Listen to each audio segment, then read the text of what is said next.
So let me be the first to tell you guys, it's not the size of the village that counts, it's how you use it.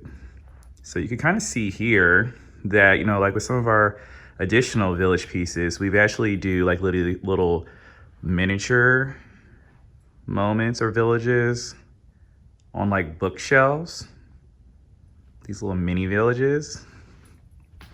And I actually sometimes enjoy these a little bit more than the actual main village. But you can kind of see here that, it's all about just like matching up kind of like whatever you have left over. You're still using some of your, accessories, stacking it on books, still incorporating your trees. I also put like a little snow blanket backing there. I used like some fabric hot glue to kind of hold it on there, and it's been working pretty well. Yeah, and it's like one of those things where you kind of just incorporate it. We do like obviously move some of our other year-round objects off these shelves to make space. But you just kind of incorporate it with some of the existing things you have, stacking books, and just working it around and making it just feel very, incorporated into kind of like what you have going on here.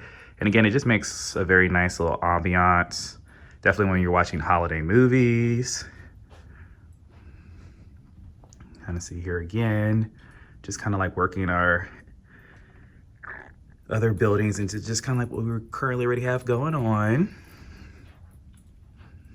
And I think we have like a lot of chapels and churches. So, obviously we can't put all those in the main village. So this is kind of like where they ultimately end up. It's just on some of the shelves around the house for these like little village moments. And, it kind of creates quite the vibe, definitely for a TV room.